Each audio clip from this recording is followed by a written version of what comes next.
Hello dear friends, तो आज की इस वीडियो में हम सॉल्व करने वाले हैं Rajasthan board class 12 Hindi model paper को सॉल्व। तो आप इस वीडियो को बिल्कुल भी स्किप ना करें। तो चलिए वीडियो स्टार्ट करते हैं। तो चलिए अब हम एक एक क्वेश्चन को सॉल्व करते हैं। तो आपका खंड ए आ चुका है। पहला है बहुविकल्पी प्रश्न। तो इसके अंदर है निम्नलिखित अपठित गद्यांश को ध्यानपूर्वक पढ़कर दिए गए वस्तुनिष्ठ प्रश्नों के उत्तर अपनी उत्तर पुस्तिका में लिखिए। तो यहाँ पर आपको एक अपठित गद्यांश दे रखा है, उस गद्यांश को आपको पढ़ लेना है। अब मैं आपको इनके आंसर बता देता हूँ। आपका पहला क्वेश्चन है कि पुस्तकालय की सबसे बड़ी उपयोगिता है। तो इस क्वेश्चन का आंसर राइट होगा आपके ऑप्शन नंबर से मनुष्य की ज्ञान वृद्धि में। इसके बाद दूसरा क्वेश्चन है कि मनुष्य के लिए पुस्तकालय का योगदान नहीं है। इस क्वेश्चन का राइट आंसर होगा आपके ऑप्शन नंबर द अमानवीय बुराइयों को उभारने के रूप में। तीसरा क्वेश्चन है कि कौन से छात्र अपना अधिकांश समय पुस्तकालय में बिताते हैं। राइट आंसर है ऑप्शन नंबर स। क्वेश्चन नंबर 4 है कि पुस्तकालय शब्द पुस्तक प्लस आल्य दो शब्दों के मेल से बना है, प्रयुक्त संधि का नाम है। तो यहाँ पर जो संधि है वो है दीर्घ संधि। क्वेश्चन नंबर 5 है कि उपयुक्त गद्यांश का उपयुक्त शीर्षक है। तो इस क्वेश्चन का राइट आंसर होगा ऑप्शन नंबर है पुस्तकालय का महत्व। छठा क्वेश्चन है कि अवकाश के समय में हमारा सच्चा साथी है। तो राइट आंसर है ऑप्शन नंबर है पुस्तकालय। इसके बाद निम्नलिखित अपठित पद्यांश को ध्यानपूर्वक पढ़कर दिए गए वस्तुनिष्ठ प्रश्नों के उत्तर अपनी उत्तर पुस्तिका में लिखिए। तो यहाँ पर आपको एक अपठित पद्यांश दे रखा है, इसको आपको अच्छे से पढ़ना है। इसको पढ़ने के बाद यहाँ पर आपको क्वेश्चंस पूछ रखे हैं, इनके आंसर देने हैं। तो क्वेश्चन नंबर 7 है कि कवि ने किस महापुरुष के भावों का उल्लेख किया है। तो इस क्वेश्चन का जो आंसर है वो है ऑप्शन नंबर से महात्मा गांधी। 8वां क्वेश्चन है मैं मर जाऊंगा लेकिन मैं कल फिर जन्म लूंगा, कल फिर आऊंगा। पद्यांश की उक्त अंतिम 3 पंक्तियों में कवि क्या कहना चाहता है। तो इस क्वेश्चन का जो राइट आंसर है वो है ऑप्शन नंबर द मानवता के रक्षक हर जन्म में मानवता की सेवा की चाह रखते हैं। क्वेश्चन नंबर 9 है कि सुनसान का गला घोटा है का तात्पर्य बताइए। राइट आंसर है ऑप्शन नंबर से सुने मानव मन में आशा की उमंग भर दी।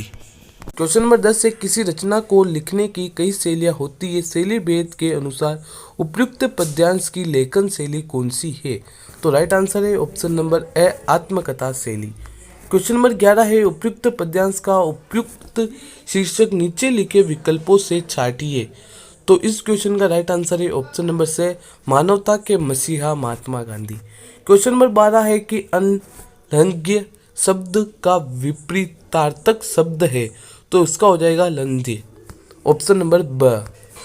क्वेश्चन नंबर 2 है निम्नलिखित रिक्त स्थानों की पूर्ति कीजिए। तो अब आपके यहाँ से रिक्त स्थान शुरू हो रहे हैं। 6 रिक्त स्थान है। पहला रिक्त स्थान है कि हिंदी भाषा के परिवार में लगभग डैश डैश डैश बोलियां सम्मिलित है।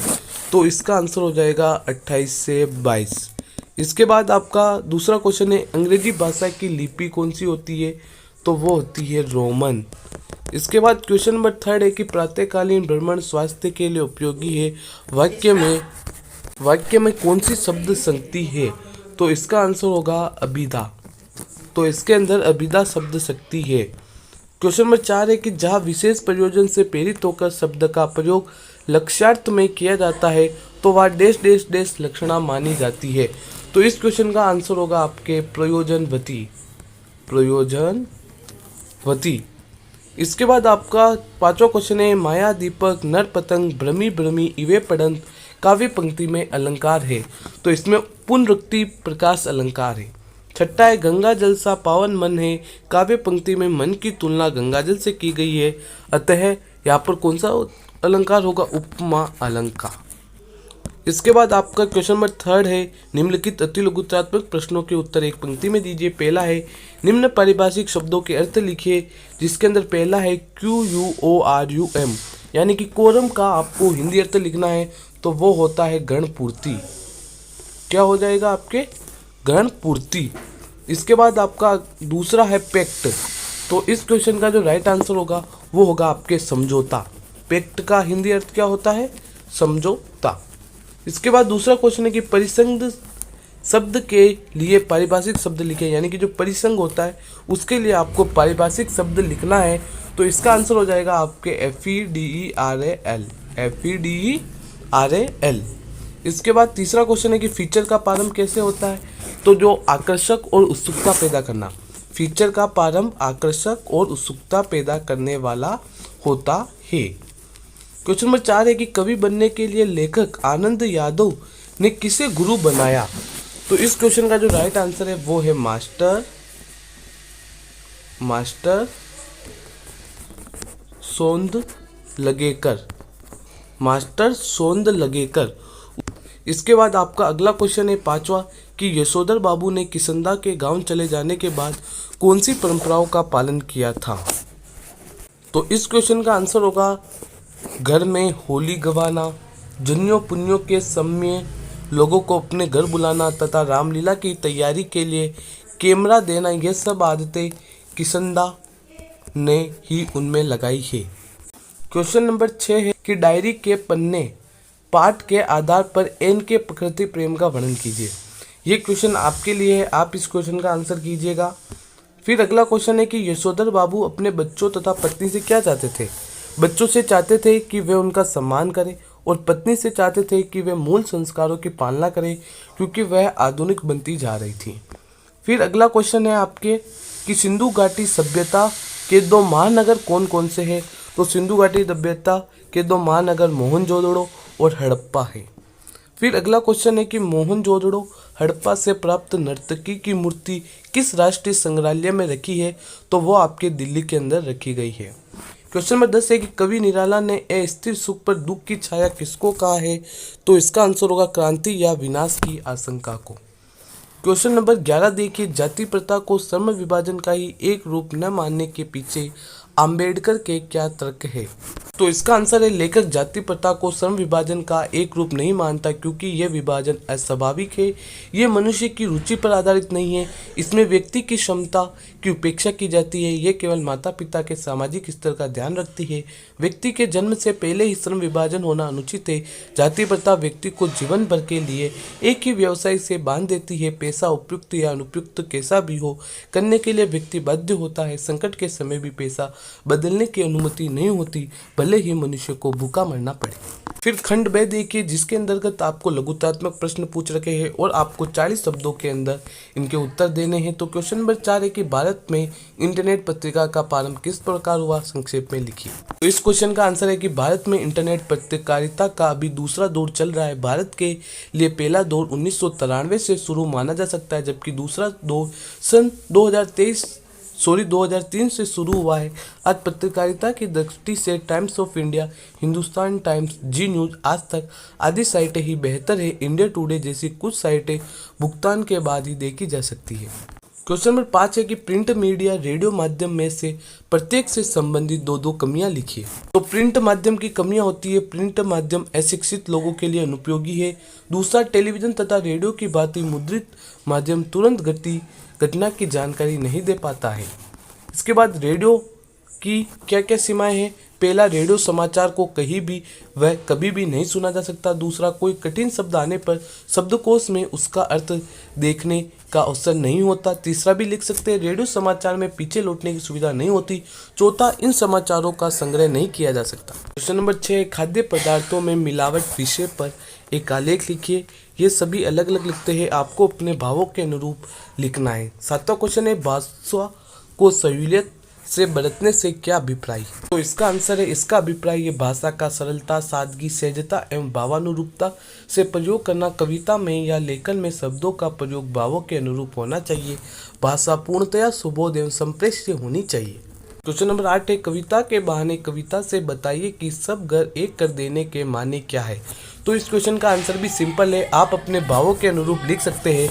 कविता के बहाने कविता में सब घर एक कर देने के माने का क्या अर्थ है कि जो बच्चे होते हैं वो खेलते हैं एक घर से दूसरे घर, वे ये नहीं सोचते कि वह बच्चा किस धर्म का है। तो इस तरह से वे एक दूसरे में अपने पराये का भेदभाव भूल जाते हैं, सभी घरों को एक कर देते हैं।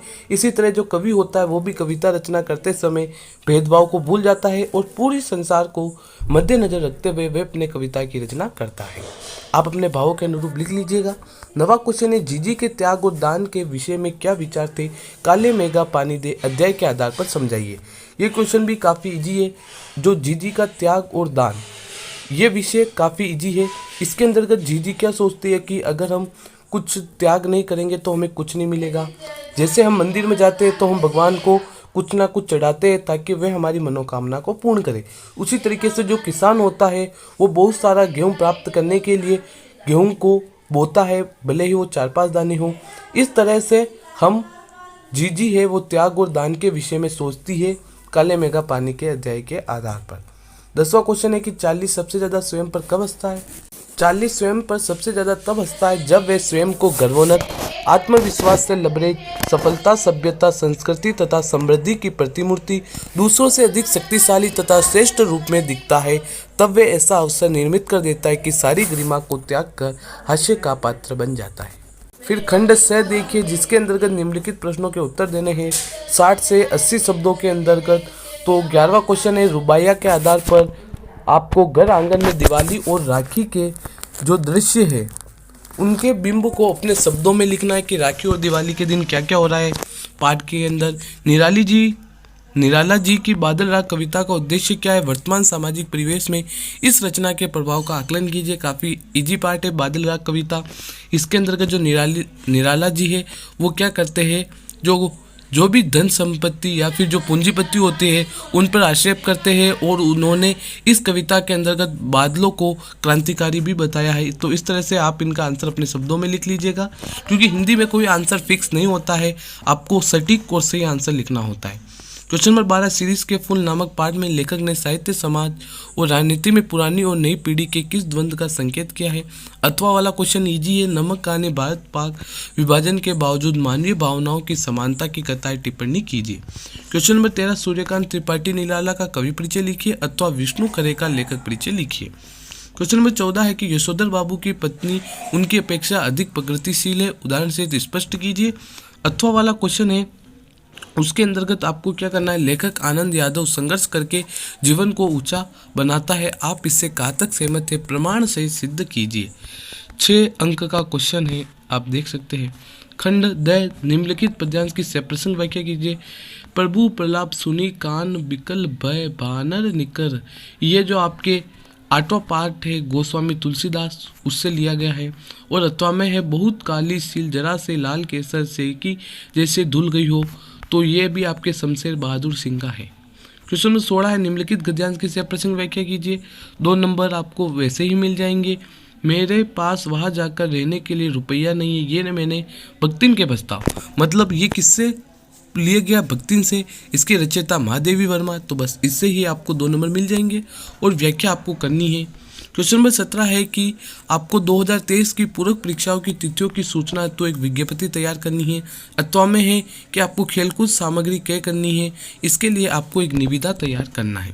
क्वेश्चन नंबर 18 है, निम्नलिखित विषयों में से किसी एक विषय पर आपको सार गर्भित निबंध लिखना है। 500 नहीं 300 शब्दों के अंदर। 5 अंक का है, राष्ट्र के प्रति हमारा दायित्व, स्त्री सशक्तिकरण, बढ़ता विज्ञान, घटते मानवीय मूल्य, चौथा राजस्थान और पर्यटन की संभावना है। तो ये इस तरह से आपका हिंदी का मॉडल पेपर है। और जो हिंदी के अंदर क्वेश्चंस आते हैं वो कह सकते हैं थोड़े लेवल के क्वेश्चन है। इसके लिए आपको चैप्टर्स को अच्छे से पढ़ना होगा। तो आई होप आपको ये वीडियो पसंद आई होगी। तो चलिए मिलते हैं आपसे अगली वीडियो में, तब तक के लिए बाय बाय।